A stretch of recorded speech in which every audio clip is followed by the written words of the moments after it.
안녕하세요. 까치살모입니다.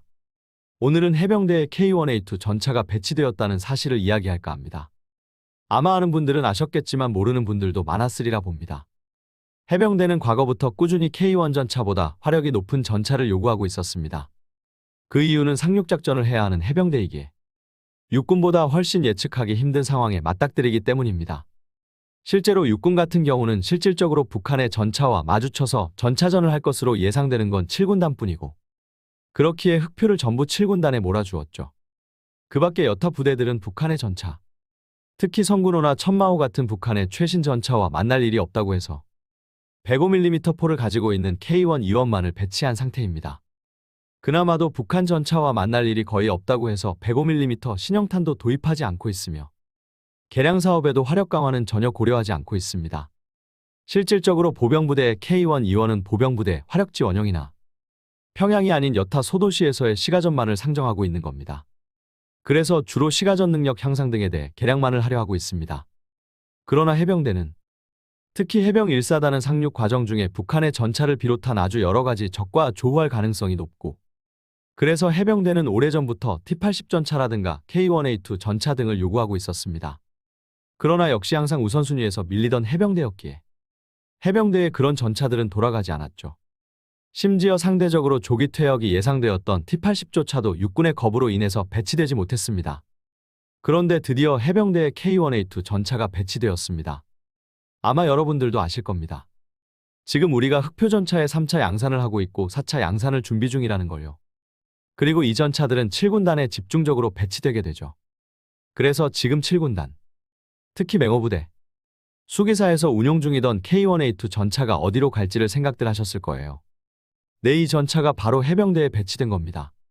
그럼 항상 최신 무기 배치에서 소외되던 해병대가 어떻게 K1A2 전차를 얻게 된 것일까요? 그건 해병 1사단이 신속대응부대로 지정되어 있기 때문입니다. 신속대응부대란 북한의 급변 시 가장 먼저 북한에 들어가는 부대로 해병 1사단과 육군의 제2신속대응사단이 이 신속대응부대로 지정되어 있습니다. 그래서 해병 1사단은 과거에 비해서 그 중요도가 대폭 올라가게 되었고 실질적으로 흑표를 빼고서는 우리나라에서 가장 강력한 전차인 K1A2 전차를 수령하게 된 겁니다. 그럼 아마 여러분은 이리 생각들 하실 겁니다. 이왕 배치하는 거 흑표를 더 생산해서 배치하는 게 좋지 않냐고요. 그러나 의외로 해병대는 흑표를 선호하지 않습니다.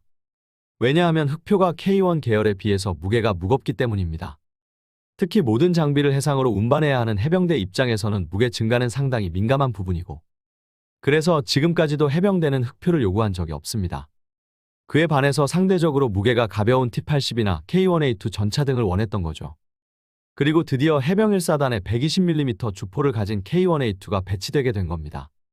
그럼 아마 여러분은 여기서 또 이런 생각을 할 겁니다. 그럼 해병 1사단이 기존에 운용하던 K1 이원 전차는 어디로 가지? 이왕이면 해병 2사단에 가면 좋을 텐데 말이지 하고요. 실제로 지금까지 해병 2사단은 국내에서 유일하게 90mm 주포를 가진 M48A3K를 운용하고 있었죠. 한마디로 국내에서 가장 성능이 떨어지는 전차를 운용하고 있었습니다. 네, 그렇습니다. 아마 생각하신 대로일 겁니다. 해병 1사단의 K1 이원 전차는 바로 해병 2사단으로 갔습니다. 드디어 해병 2사단도 90mm 포를 가진 잔존가치 영원이라는 우리나라 최약체 전차에서 벗어나서 전차다운 전차를 가지게 된 겁니다. 네, 당연히 M48A3K는 드디어 퇴역하게 되었고 우리나라에는 더 이상 90mm 포를 가진 전차는 존재하지 않습니다. 해병 1사단이 과거처럼 육군에 밀려서 좋은 장비를 받지 못했던 것에서 벗어나서 이런 좋은 장비를 받을 수 있었던 건 국방개혁 2.0에 따라서 신속대응부대로 지정되었기 때문입니다. 국방개혁 2.0에 따르면 실질적으로 가장 중요한 부대가 바로 이 신속대응부대와 참수부대입니다. 특히 신속대응부대는 북한 급변 시 가장 먼저 북한 땅으로 침투하는 부대이고 그래서 현재 우리나라에서 가장 중요한 역할을 하는 부대이기도 합니다. 실제로 해병 1사단과 함께 신속대응부대의 한 축을 차지하는 7군단의 제2신속대응사단은 사단의 화력이나 방어력을 강화하기 위해서 각종 사업을 하거나 준비 중이기도 하죠. 그래서 당연히 이 신속대응부대의 한 축을 이루는 해병 1사단도 전투력을 강화할 필요가 있었기에 과거처럼 천대받지 않고 많은 신무기에 우선 배치 대상이 됩니다.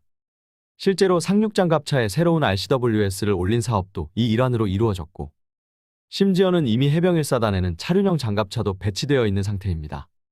그리고 이 일환으로 K1A2 전차가 배치가 이루어진 것이고요. 그만큼 해병1사단의 임무는 중요한 것입니다.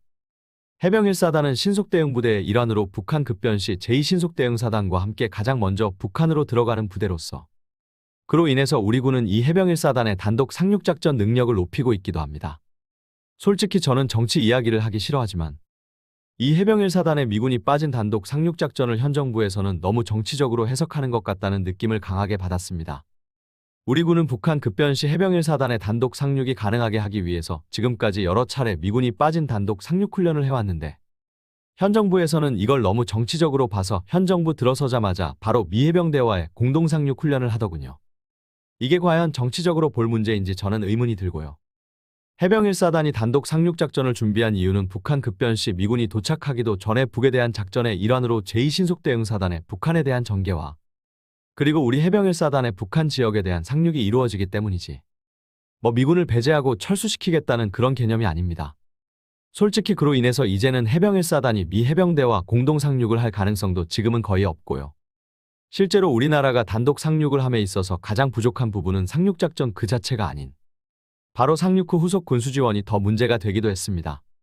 이건 기존까지는 우리가 미군과의 공동 상륙만을 염두에 두었기에 후속 지원은 막대한 물량의 미군에 의존했던 건데 이제는 단독 상륙을 감행할 것이므로 후속 군수 지원도 우리 독자로 해야 합니다. 그래서 우리나라는 이것에 대한 준비를 지금도 꾸준히 하고 있고 그래서 단독 상륙작전 훈련도 꾸준히 이루어져야 하는 겁니다. 이걸 너무 정치적으로 볼 일은 아니라고 저는 봅니다. 아마 이 이야기를 듣고는 엄청난 병력이 밀집되어 있는 북한 해안을 해병대가 단독 상륙하는 게 가능하냐고 의문을 표하는 분들도 많을 겁니다. 그러나 우리 군의 이야기를 들어보면 지금 북한의 해안방어막은 실질적으로 이미 붕괴한 상태라고 합니다. 그나마 북한은 휴전선 일대에는 방어를 강화하기 위해서 경보병사단을 대폭 증가시켜서 우리의 북진을 대비하는 모습을 보이지만 해안은 북한으로서는 여력이 닿지 않기 때문에 실질적으로 방어를 포기한 상태이고 그에 따라서 우리는 준비 중인 겁니다. 실제로 북한의 해안방어막은 붕괴한 것으로 보는 겁니다. 그래서 우리만의 단독 상륙이 충분히 가능할 것으로 보고 있고 한마디로 종합해보면 북한 급변 시 북중국경에 가장 먼저 도달하는 건 7군단의 전차들이 아니라 바로 해병1사단의 전차들인 겁니다. 그렇기에 해병1사단의 전차가 중국의 전차들과 대치해야 하기 때문이라도 120mm 주포를 가진 K1A2 전차가 필요한 것이고요. 그리고 그래서 지금 해병1사단에 K1A2가 배치된 겁니다. 신속대응부대의 일부로서 북중국경에 가장 먼저 도착하는 건 바로 이 해병1사단의 K1A2 전차입니다. 여러분은 어떻게 생각들 하시나요? 신속대응부대로서 우리의 단독 상륙작전 준비와 그리고 해병1사단의 전력 강화와 그 일환으로서의 K1A2 배치가 옳다고 보시나요? 아니면 틀렸다고 보시나요? 이상 영상 봐주셔서 감사합니다.